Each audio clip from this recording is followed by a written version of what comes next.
ओम वाणी चल रही थी 24 जून 1968। पहले पेज के मध्यांश में बात चल रही थी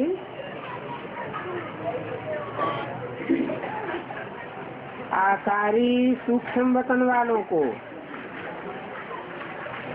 और साकारी स्थूल वतन वालों को कहा जाता है।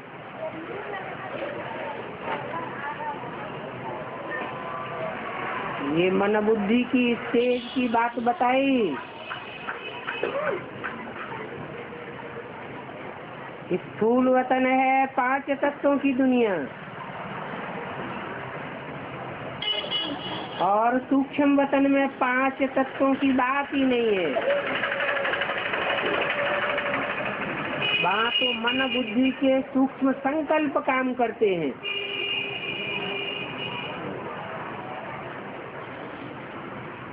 और इस शरीर में ही रह करके ये स्टेज बनाई जा सकती है।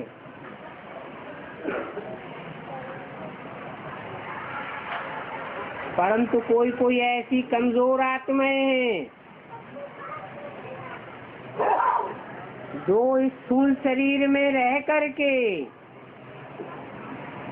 अंतःवाहक शरीर से कार्य नहीं कर सकेंगी।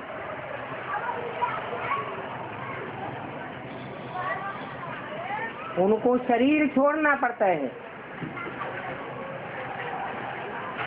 और सूक्ष्म शरीर के बंधन में आना पड़ता है। वो सूक्ष्म शरीर भी कोई 5 तत्वों का बना हुआ नहीं है।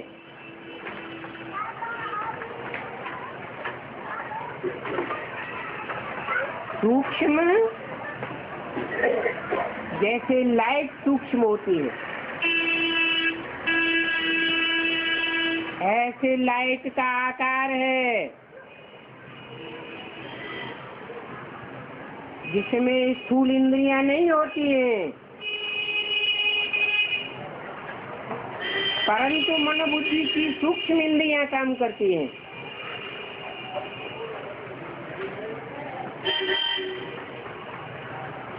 साकारी दुनिया है ही स्थूल वतन, अर्थात 5 स्थूल तत्वों की दुनिया।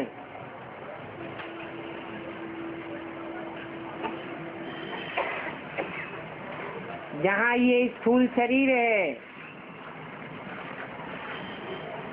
स्थूल शरीर को और इस स्थूल दुनिया को इन स्थूल आँखों से देखा जा सकता है। स्थूल 5 तत्वों को भी इन आँखों से देखा जाता है, परंतु वो स्थूल तत्व भी कभी कभी इतना सूक्ष्म रूप धारण करते हैं कि इन स्थूल आँखों से तो नहीं देखे जा सकते, परंतु विज्ञान के यंत्रों से देखे जाते हैं।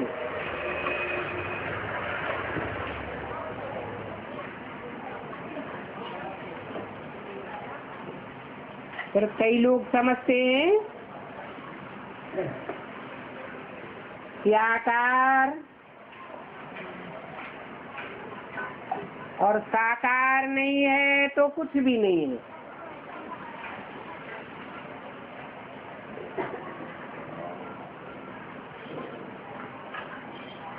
जैसे वैज्ञानिक लोग सूक्ष्म शरीर को नहीं मानते,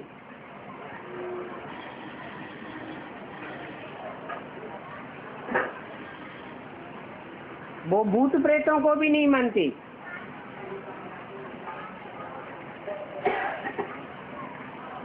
परंतु ऐसी शक्तियों से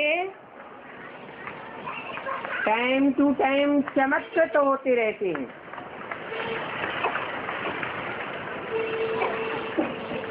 जैसे बड़मूला ट्रेंगल,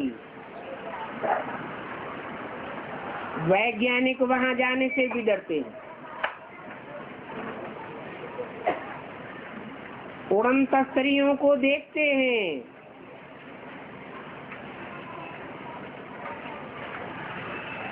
उनके चित्र भी निकाल लेते हैं, परंतु उनका भेद नहीं पा सकते।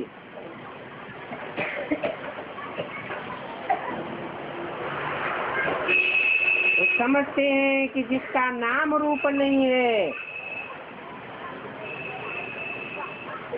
देश काल नहीं है, तो कुछ भी नहीं है।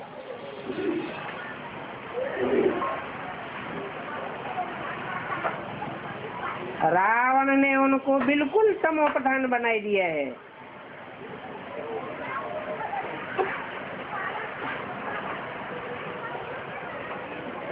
इतना तमोप्रधान बन गए हैं कि सच्चाई को जानते हुए भी गला घुट करके रहता है।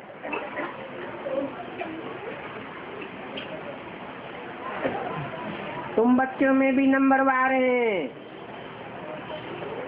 जो अच्छी रीति समझ सकते हैं, परंतु तुम बच्चों को भी बड़ी मेहनत करनी पड़ती है।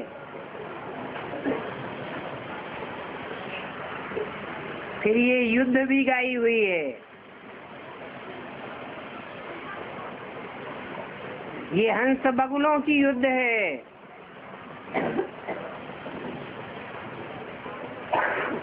कितना युद्ध चलता रहता है। फिर उन शास्त्रकारों ने बैठ कौरव पांडवों की स्थूल लड़ाई दिखाई दी है।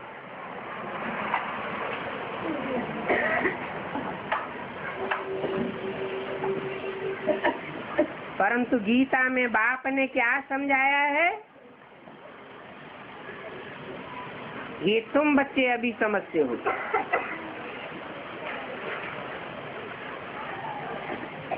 क्योंकि बाप 5000 वर्ष का जो स्थूल ड्रामा है, उस टाइम पर नहीं आते हैं। 5000 वर्ष के ड्रामे का जो रिहर्सल का टाइम है, शूटिंग का टाइम है,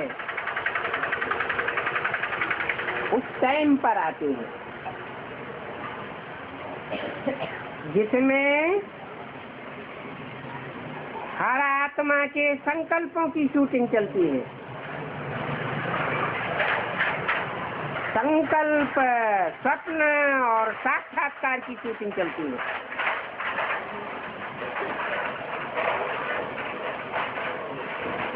बाकी कौरव पांडवों की कोई स्थूल लड़ाई की बात नहीं है, न कोई देवासुर संग्राम हुआ और न ऐसा कोई राम रावण स्थूल युद्ध हुआ है।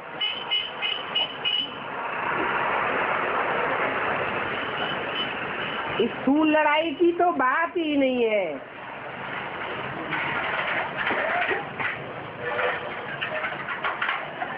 चौबीस जून 1968 की वाणी का दूसरा पेज।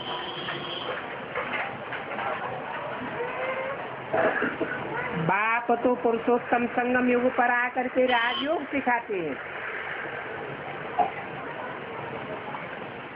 जिस राजयोग से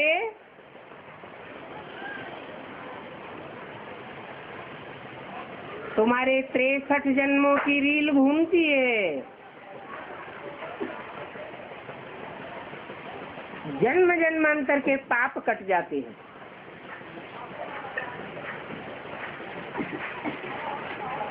उन पाप कर्मों की रील तो सामने आवेगी ना।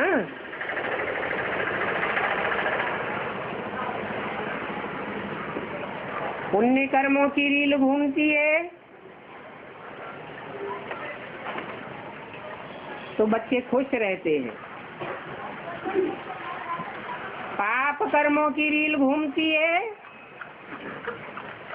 तो बहुत पुरुषार्थ करने पर भी पुरुषार्थ डाउन हो जाता है।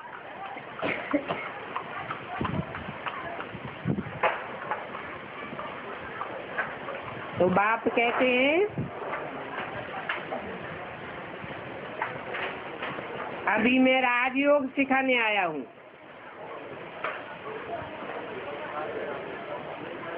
इस राजयोग में राग भरा हुआ है,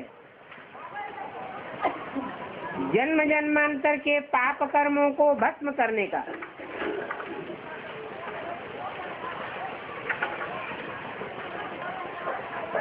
तो समझ सकते हैं कि बाप टीचर बन करके पढ़ावेंगे या लड़ाई सिखावेंगे।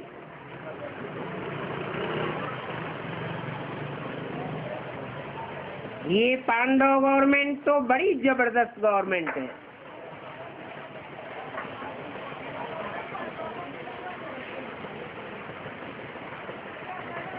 इस पांडव गवर्नमेंट के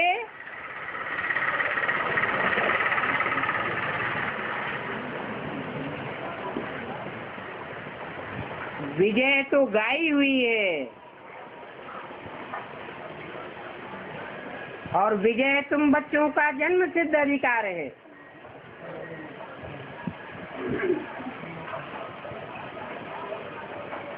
बाप वरदान देते हैं विजयी भव।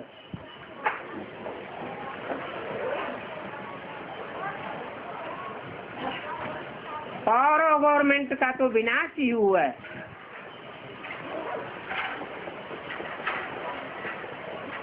परंतु रावण संप्रदाय का संग बड़ा कड़ा है।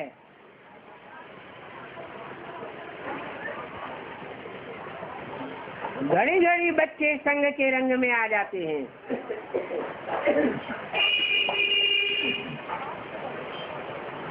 वास्तव में तुम बच्चे हो राम संप्रदाय के।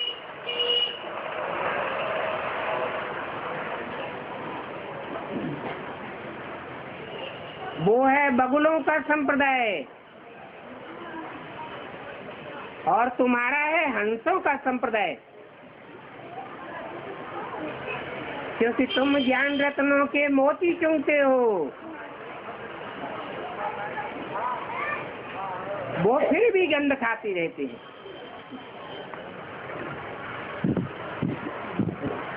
एक ही घर परिवार में मित्र संबंधियों आदि का कितना हंगामा हो जाता है।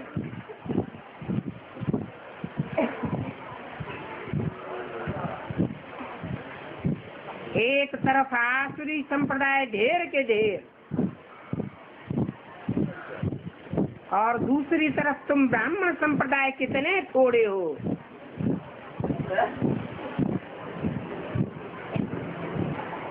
परंतु तुमको मिलती है ईश्वरीय मत।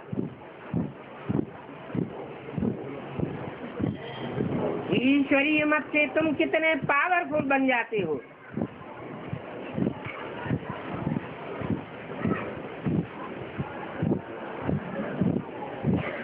अंत समय आवेगा तो तुम विजयी बनेंगे।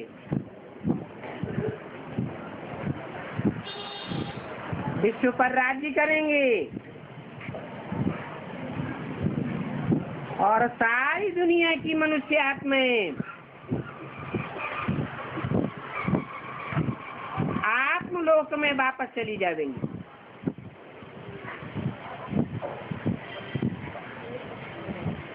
फिर बाद में नंबरवार लौट करके आती रहेंगी। तुम्हारा तो ऑलराउंडर पार्ट है। जैन भी है, राम गयो रावण गयो।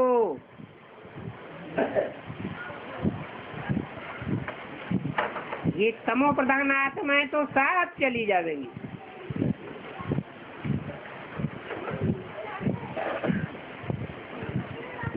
रावण संप्रदाय के तो इस दुनिया में ढेर के ढेर हैं,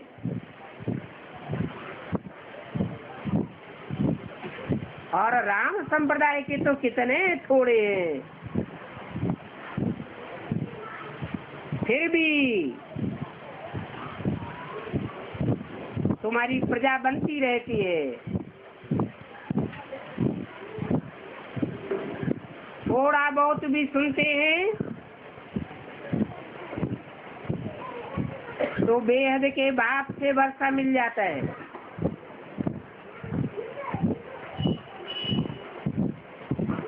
नई दुनिया में तो जावेंगी ना,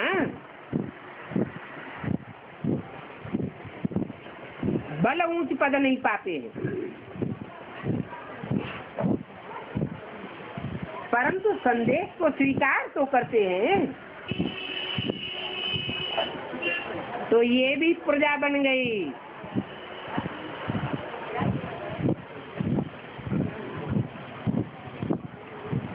राजयोग की मेहनत करते हैं, पढ़ाई करते हैं, तो ऊंच पद भी मिल सकता है।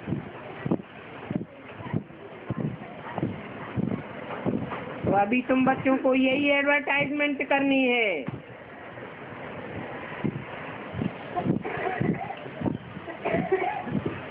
कि बाप ने कोई स्थूल युद्ध नहीं सिखाया है।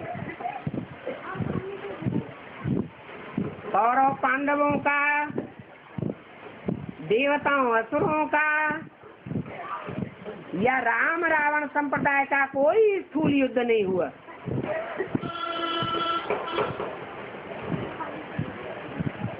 तो स्थूल लड़ाई आज की बात ही नहीं है।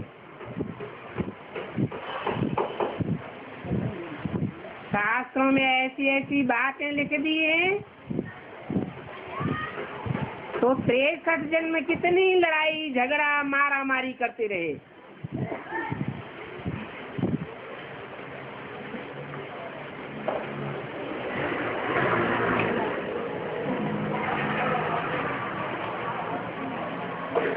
कोई भी महान पुरुष दुनिया का लड़ाई झगड़ा नहीं सिखाता।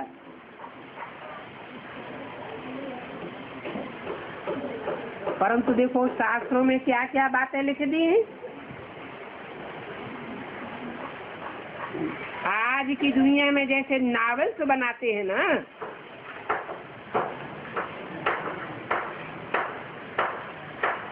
ऐसे लिखा है।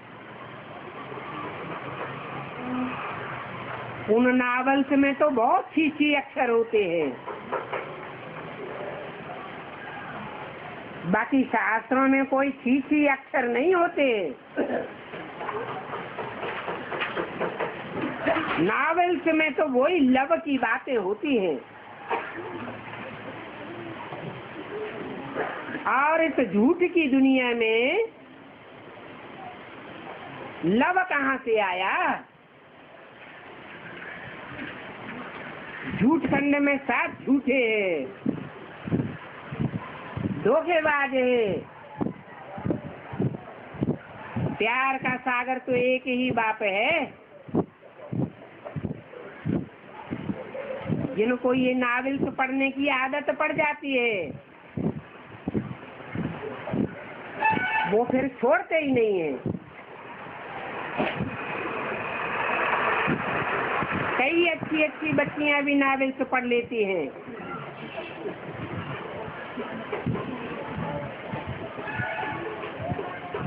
नॉवेल्स पढ़ती हैं और उनके आधार पर लिखी हुई फिल्में भी देखती हैं।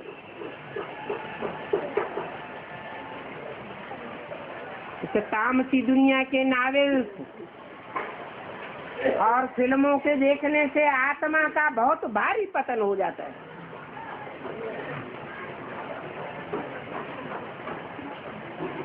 वही बातें बुद्धि में चलती रहती हैं। बाप कहते हैं मुझे एक को याद करो। ऊंच से ऊंच को याद करोगे तो ऊंच से ऊंच बनोगे। ऊंच से ऊंच बाप जो ऊंच से ऊंच पढ़ाई पढ़ाते हैं, उसको याद करोगे तो ऊंच से ऊंच बनोगे। फिर भी बाप की बातें सुनते हुए भी बाप के घर से नावल से छुपा करके ले आते हैं। बाबा को तो इन बातों का पता पड़ जाता है।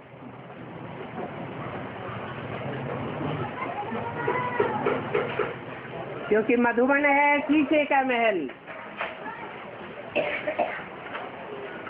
उसे शीश महल कहा जाता है। शीश महल में इतने शीशे लगे हुए हैं ज्ञान के दर्पण,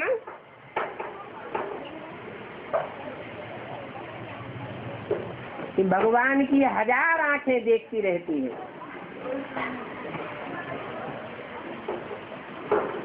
अपना भी पोता में लिखते हैं तो दूसरों का भी लिख देते हैं।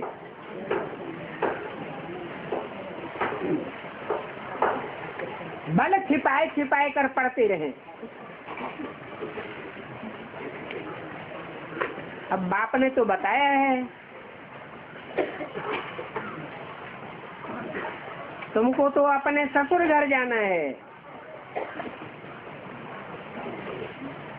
जहाँ ये चीची बातें होती ही नहीं। तुमको 2 बाप मिले हैं संगारने के लिए।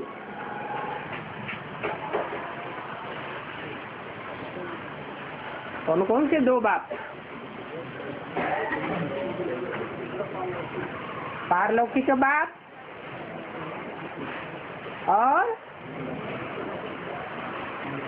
और लौकिक बाप।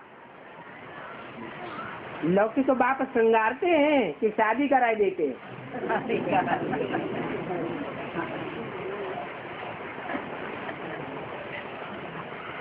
इसलिए पहले ही बता दिया कि लौकिक माँ बाप होते हैं बच्चों के दुश्मन। सरेंडर भी कर देते हैं तो मोह के कारण याद करते रहते हैं, खींचते रहते हैं। अब ये दोनों बाप तो आए हैं संगारने के लिए। कौन से दोनों बाप? और दोनों बेहद के बाप हैं। एक है आत्माओं का बाप और एक है सारी मनुष्य सृष्टि का बाप।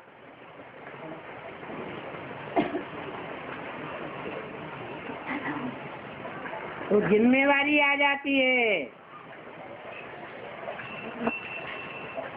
ये बेहद का पियर घर है,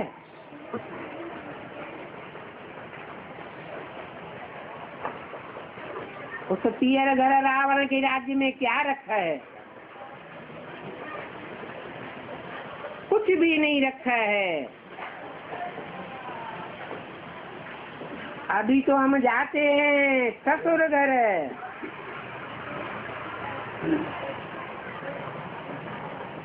यहाँ तुमको जेवर आदि कुछ भी नहीं पहनने, सिर्फ तुम यहाँ वनवास में बैठे हो।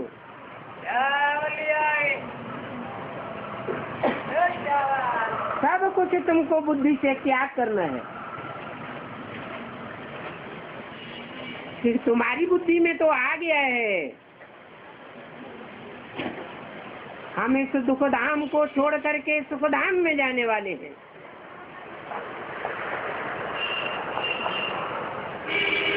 तो फिर इस दुखधाम को क्यों याद करें? और वाया शांति धाम जावेंगे। डायरेक्ट तो कोई भी दुखधाम से सुखधाम में नहीं जा सकता।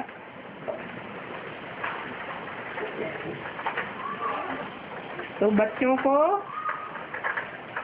शांति धाम भी याद करना है। जानते हो अभी घर जाना है,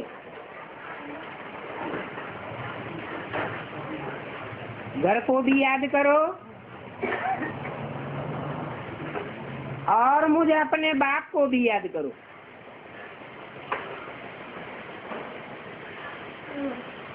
बाप वहाँ भी है तो यहाँ भी है।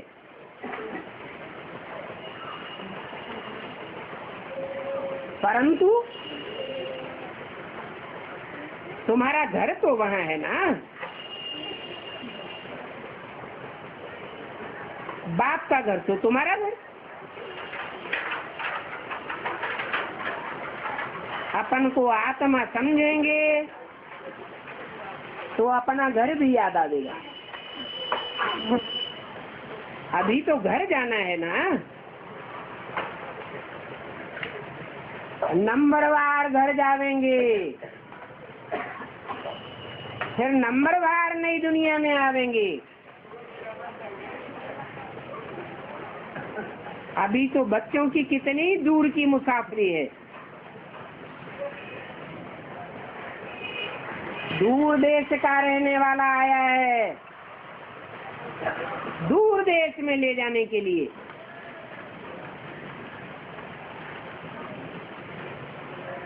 इन सभी आत्माओं का झुंड जावेगा।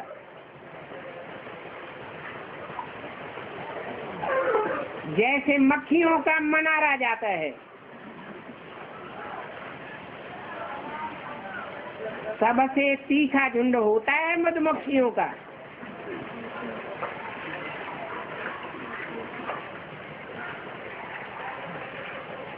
उनमें बहुत आपस में एकता होती है। एकता उनमें होगी जिनमें मिठास होगा,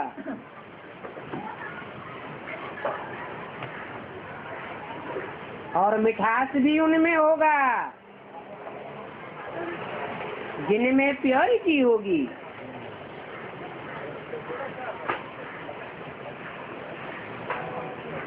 बहुत आपस में एकता होती है। इन मधुमक्खियों की हेड रानी होती है।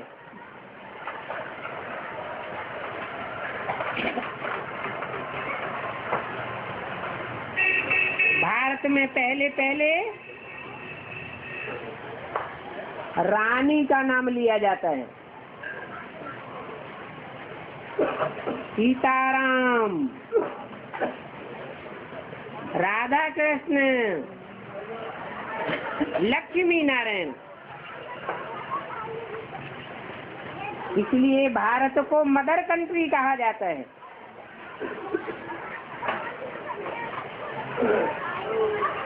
कोई विदेशों को मदर कंट्री नहीं कहते हैं।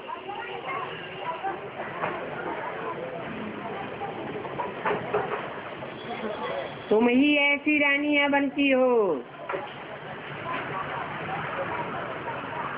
जो भारत में स्वर्ग के गेट खोलती हो, राज भाग लेती हो।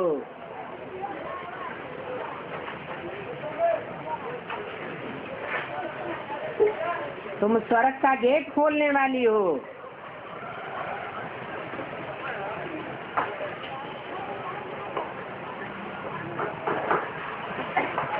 तुम्हारा नाम है भारत माता।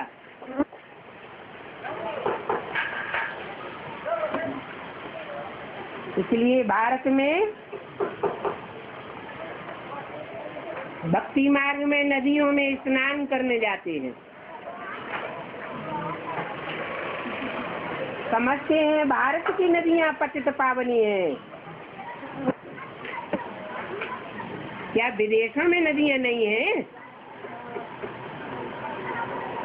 विदेशों में तो कोई भी स्नान करने नहीं जाते। क्यों नहीं जाते? कहाँ की यादगार है? तो संगम युग में जब बाप आए थे तो विदेशी नदियों ने वो पवित्र रहने का पुरुषार्थ नहीं किया। भारत माताओं ने पवित्र रहने का पुरुषार्थ किया। तुम्हारा नाम गाया जाता है शिव शक्ति अवतार। तुम ही नंबरवार राज भाग लेती हो। और तुम माताओं ने ही पुकारा है कि बाबा हमको पति लोग तंग करते हैं, जबरियन नगन करते हैं, टच करते हैं। बाप कहते हैं ये भी माया है।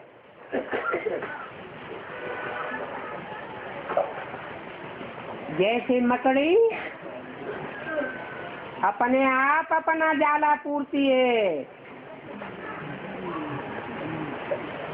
फिर उस मकड़ी को अपना जाला अपने आप ही हप करना पड़ता है।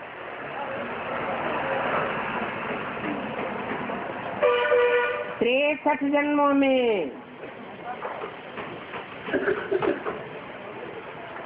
ये माया का जाल तुमने खुद ही बनाया है,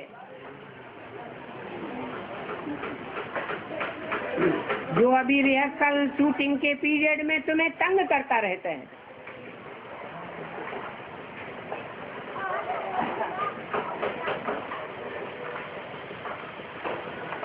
तुम जानते हो कि आत्मा एक जन्म में स्त्री और एक जन्म में पुरुष बनती है।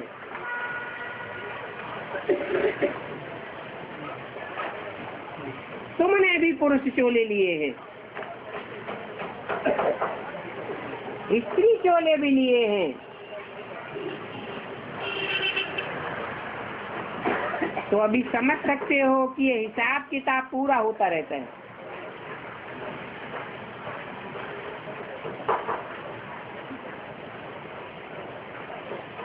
बाप जानते हैं कि शरीर को टच करने वाले तो बहुत है ना। बच्चियां कहती हैं हमको ये अच्छा नहीं लगता,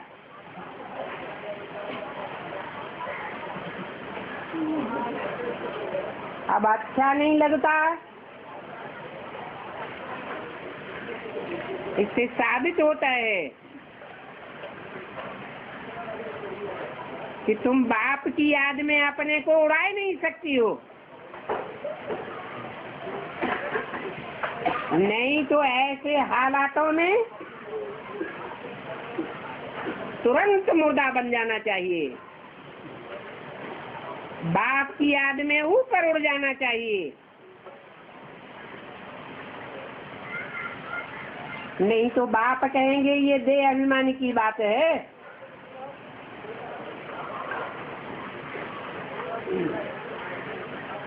तुम्हारी देह को देखते हैं तभी तो टच करते हैं।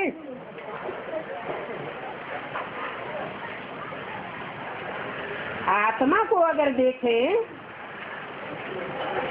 तो आत्मा को टच कर सकते हैं क्या?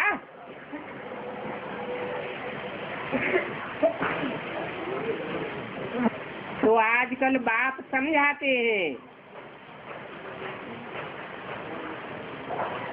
कि तुम बच्चियों को ये सहन करना है। क्यों? बच्चियों को ही क्यों सहन करना है? पुरुषों को क्यों नहीं सहन करना पड़ता? क्योंकि पुरुष प्रबल होता है, स्त्री कोमल होती है। पुरुष सब दुर्योधन दुशासन होते हैं।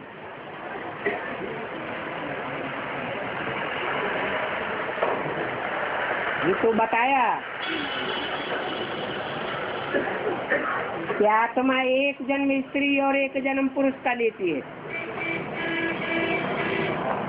तो हिसाब किताब तो पूरे करने पड़ेंगे।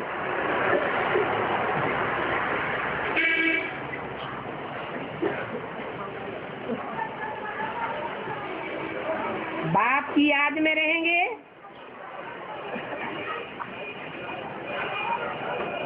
तो टच करने से भी तुमको कोई देह अभिमान नहीं आवेगा, तुम्हारा कोई पाप नहीं बनेगा। पाप की बात है नंग न होना, बाकी चाचा भी करना ये तो कुछ भी नहीं है।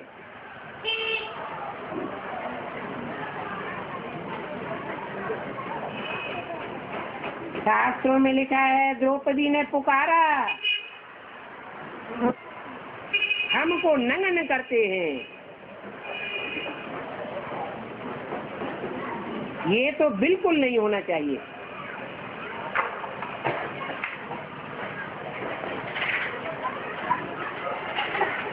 बात समझाते हैं। भले बाप प्यार का सागर है, परंतु फिर भी समझाते हैं कि मेरे साथ धर्मराज भी है।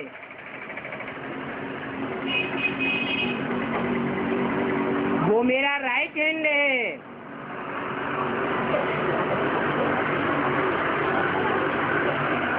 दूध का दूध और पानी का पानी कर देगा।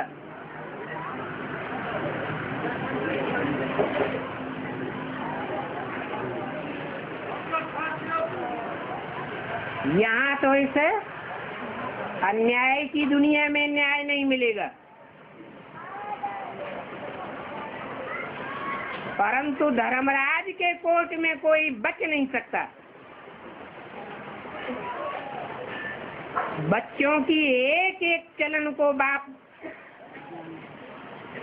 बताते हैं कि धर्मराज नोट करते जाते हैं।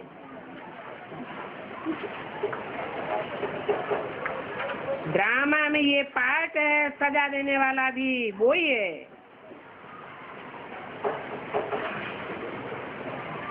ये सभी बातें ड्रामा में नूद हैं। ऐसे भी नहीं है जैसे भक्ति मार्ग में समझते हैं कि धर्मराज के पास चित्रग्रीव रहता है, वो चौपड़ी में सब नोट करके रखता है।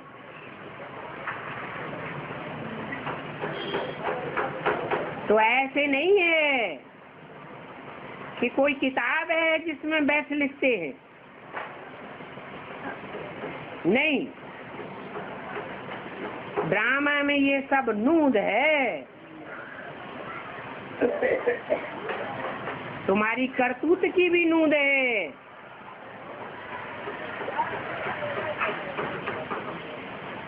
तो सजा खाने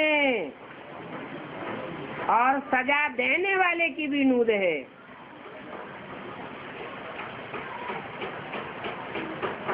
तो बाप इन बच्चों को समझते हैं और समझाते भी हैं। बाप बैठे ब्रह्मा द्वारा समझाते हैं और वो समझाने भी ड्रामा अनुसार है।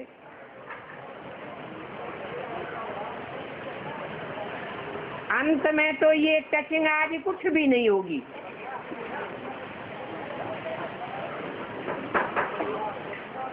कुछ भी याद नहीं रहेगा। ऐसी तुम्हारी देही अभिमानी अवस्था बन जाएगी।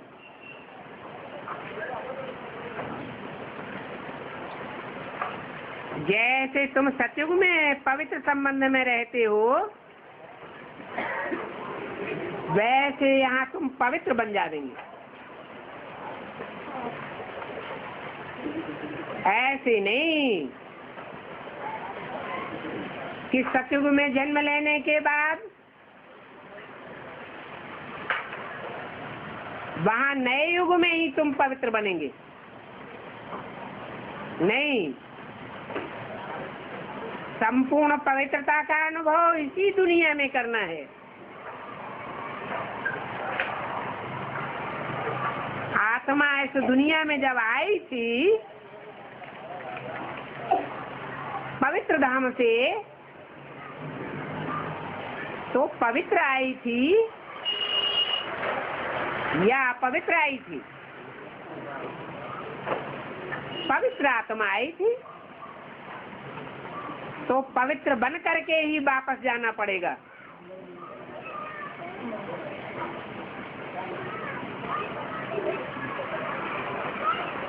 अभी जो अपने पुरुषार्थ से पवित्र बनते हैं,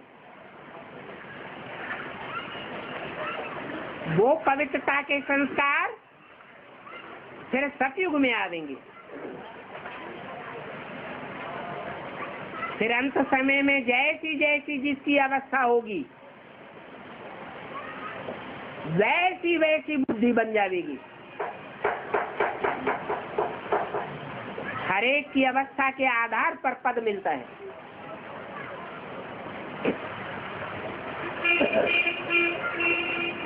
ये भी तुम जानते हो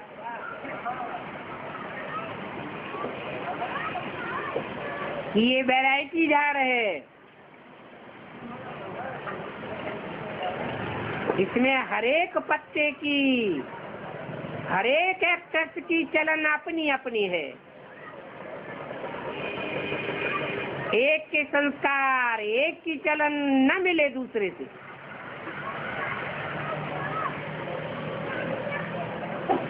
ये दुनिया एक बेहद का नाटक है। उस ड्रामा को समझने और समझाने की विशाल बुद्धि चाहिए।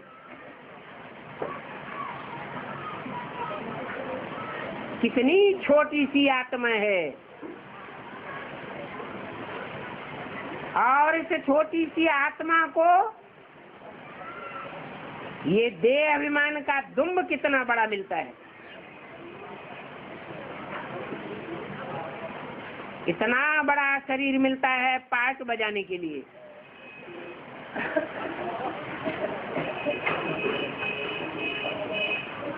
तो ये अविनाशी पार्ट है।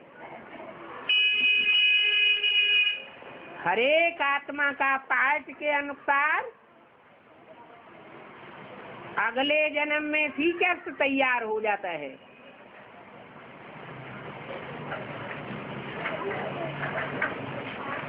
अपने अपने तरीके का शरीर मिलता है।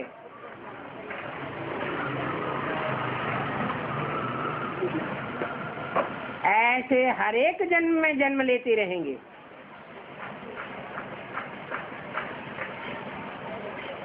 तो हर जन्म में फीचर्स अलग अलग हो जाते हैं।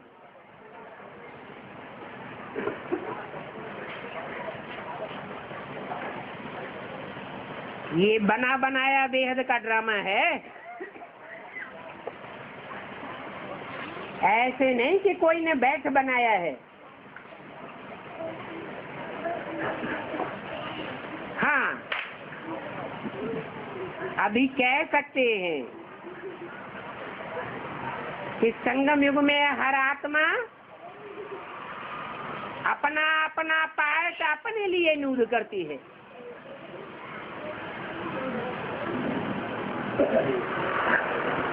ऐसे नहीं कि भगवान डायरेक्टर बन करके एक एक को पार्ट बांधता है। ये बहुत सूक्ष्म बातें हैं। कोई इन बातों का अच्छी तरह ख्याल करेगा तो बहुत मजा आएगा।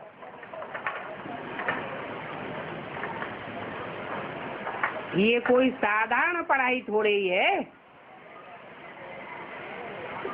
बहुत बड़ी पढ़ाई है। और सेकंड में जीवन मुक्ति मिल सकती है।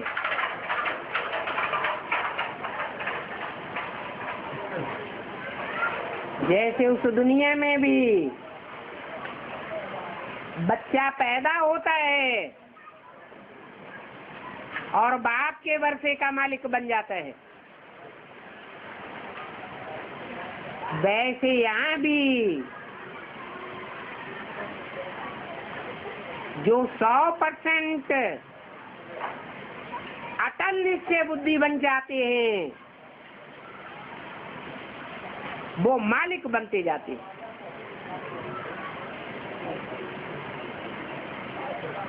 फिर उनकी चलन के आधार पर हिसाब किताब बनता है। अगर चलन अच्छी नहीं होगी